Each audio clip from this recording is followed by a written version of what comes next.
ফের shoot out কামারহাটিতে আবারও target শাসক দলের কর্মী, ঘিরে ধরে পরপর 3 রাউন্ড গুলি। স্বাগত দত্ত হাসপাতালে ভর্তি জখম তৃণমূল কর্মী। রাজনৈতিক আক্রোশ নাকি অন্য কোনো শত্রুতা, তদন্তে রয়েছে পুলিশ। আর গুলি চালিয়েছে কাউন্সিলর ঘনিষ্ঠরাই, দাবি গুলিবিদ্ধ তৃণমূল কর্মী। বরুণ আমাদের প্রতিনিধি রয়েছে আমাদের সঙ্গে। বরুণ, কি জানা যাচ্ছে এখনো পর্যন্ত, পুলিশই বা কি বলছে?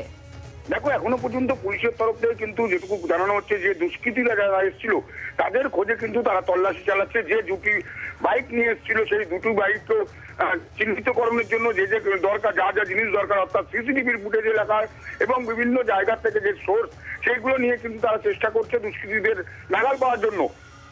যদিও যিনি গুলি খেয়েছেন কাল্লু ওরফে, তিনি কিন্তু নিজের মুখে স্বীকার করেছেন যে যে তাকে গুলি চালিয়েছে শামসের আলী অর্থাৎ কাল্লু, সে কিন্তু নিজের মুখে বলছেন তাকে গুলি চালিয়েছে আফসানা খাতুন অর্থাৎ কামারহাটি পৌরসভা 2 নম্বর ওয়ার্ডের কাউন্সিলর আফসানা খাতুনের দিকে কিন্তু সরাসরি আঙুল তুলছেন এই শামসের আলী। তিনি বলছেন যে এই যে যারা তাকে গুলি চালিয়েছে, যে কজন এসেছিল প্রত্যেকে কিন্তু আফসানা খাতুনের সঙ্গেই কিন্তু তারা থাকে, এমনটাই কিন্তু তার অভিযোগ।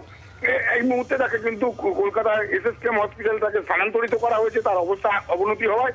পাশাপাশি বলে কি এলাকায় কিন্তু একটা চাপা উত্তেজনা রয়েছে। তিনি দুপুরবেলা বলেছিলেন একদম বাড়ির থেকে একটুখানি দূরেই, সেইখানে কিন্তু আসে ফাঁকা জায়গা, যেটুকু প্রত্যক্ষদর্শীরা বলছে মোট 6 জন ছিল 2টি গাড়িতে। 3 জন দেখে বেরিয়ে চলে যায়, তারপরে 3 জন আসে এবং এসেই খুব কাছ থেকে একদম গুলি চালাতে শুরু করে। 4 রাউন্ড গুলি চালানো হয়, এমনটা কিন্তু প্রত্যক্ষদর্শীরা বলছে। আচ্ছা, গুলিবিদ্ধ তৃণমূল কর্মীর তরফ থেকে এই যে দাবি করা হচ্ছে যে কাউন্সিলর ঘনিষ্ঠরাই গুলি চালিয়েছে তার উপর, কেন এই গুলি চালানো, কি বলছেন তিনি, কি বলছেন?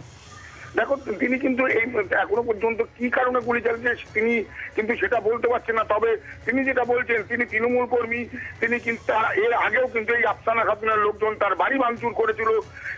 কিছুদিন আগে কিন্তু ওই এলাকা থেকে বেশ কিছু বোমা এবং কিছু কার্তুজ উদ্ধার হয় এবং সেই উদ্ধার করার ক্ষেত্রে কিন্তু এরা কিন্তু মেন মাথা ছিল, মেন ভূমিকা ছিল, পুলিশকে জানিয়েছিল এরাই। সেই কারণেই হয়তো এই ধরনের গুলি চালাতে পারে, এমনটাই কিন্তু তার অনুমান। যদিও পুলিশ সমস্তটাই তদন্ত করছে, এখনো পর্যন্ত পুলিশের তরফ থেকে কোনো রকম বিবৃতি দেওয়া হয়নি।